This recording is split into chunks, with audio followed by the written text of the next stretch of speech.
L'élevage d'arthropodes peut s'avérer très addictif, et rapidement vous allez éprouver le besoin d'obtenir de nouvelles espèces. Pour assouvir vos envies sans vous ruiner, la meilleure solution est de pratiquer l'échange avec d'autres éleveurs. Oui, mais voilà. Comment faire quand l'éleveur le plus proche se trouve à 200 km de chez nous? On peut procéder aux échanges lors d'événements comme des expositions ou des bourses. L'autre solution, c'est l'envoi postal. Ce système est sûr et efficace, à la seule condition de préparer correctement son colis. Au cours des 15 dernières années, j'ai envoyé plusieurs centaines de colis. En 15 ans, je n'ai rencontré que 3 ou 4 incidents. Ma technique d'envoi est donc éprouvée et je vous propose aujourd'hui de vous la partager.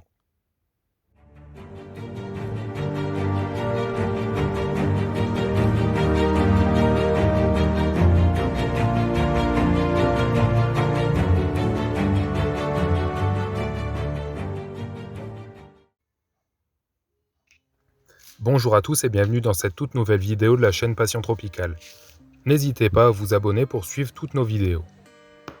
Aujourd'hui, pour vous présenter au mieux ma méthode d'envoi, j'ai choisi une commande assez variée. Elle est composée de phasmes et d'isopodes, mais aussi de matériel. En fin de vidéo, je vous présenterai également une méthode d'envoi pour les œufs. Pour tous les envois de phasmes, j'ai choisi d'utiliser des boîtes d'1,5 litre. Ce sont simplement des boîtes rectangulaires alimentaires.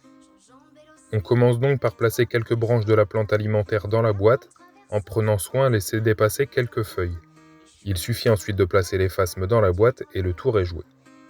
S'il s'agit d'individus en croissance, je vous conseille toujours de placer un spécimen en plus. On ne sait jamais, une mue est vite arrivée durant le transport. Il suffit de placer le couvercle en prenant soin de coincer quelques feuilles dans le couvercle. On place toujours une petite étiquette sur la boîte afin d'identifier l'espèce. Comme vous pouvez le voir, plusieurs feuilles sont coincées dans le couvercle de la boîte. Ça nous permet d'avoir des branches suffisamment stables pour que les phasmes ne bougent pas trop pendant le transport.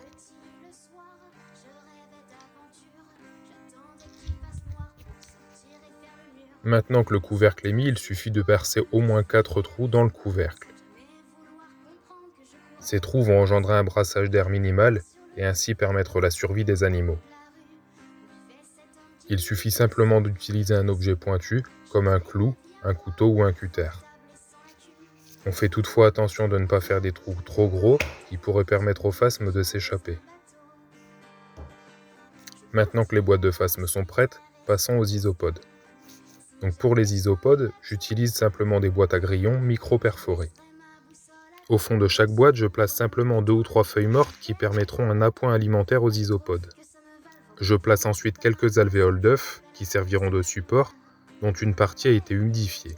Et enfin un morceau de fruit qui permettra aux isopodes de s'alimenter, de la pomme, de la courgette ou de la carotte. Pour finir, bien entendu, on y place les isopodes. Comme vous pouvez le remarquer, je place également un petit peu du substrat de ma boîte d'élevage afin d'éviter toute rupture alimentaire. Là encore, comme pour tous les animaux que je vends, je place une étiquette sur la boîte avec le nombre d'individus, le nom de l'espèce et le prix.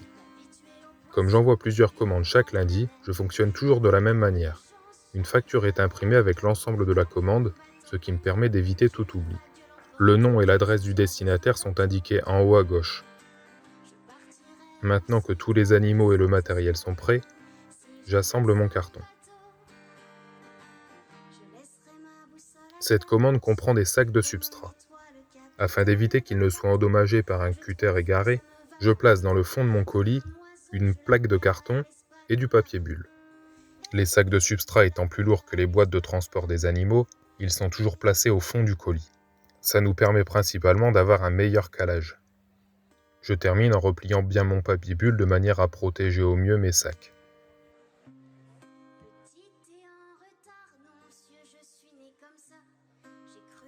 Alors maintenant, il faut emballer nos animaux.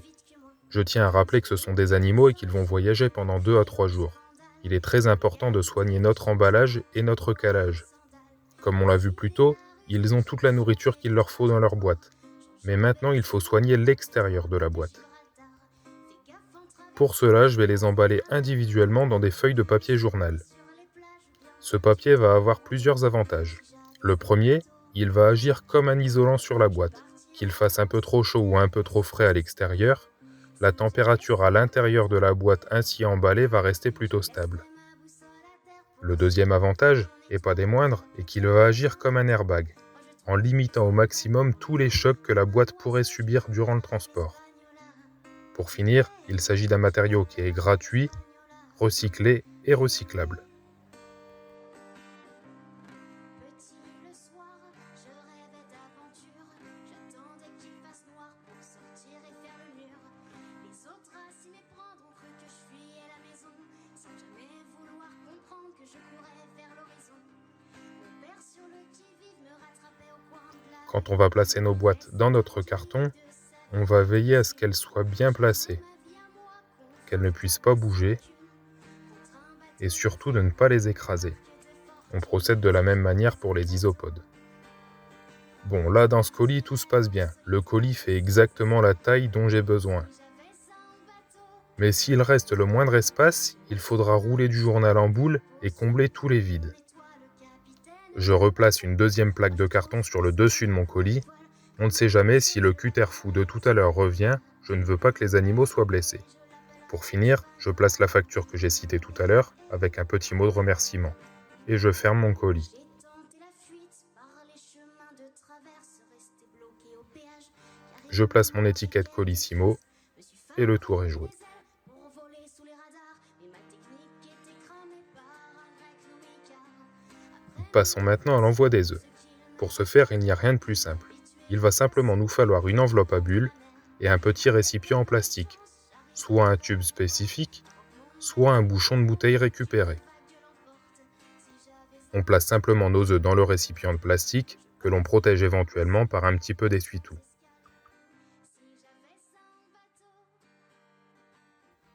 On indique bien évidemment le nom de l'espèce et la date de ponte approximative.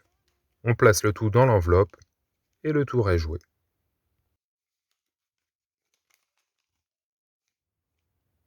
Alors si vous avez des questions, surtout n'hésitez pas à les poser en commentaire, je tâcherai d'y répondre le plus rapidement possible. Si ce n'est pas déjà fait, je vous invite à vous abonner à la chaîne afin de pouvoir voir toutes les prochaines vidéos. Je vous souhaite à tous de très bons élevages et à très bientôt.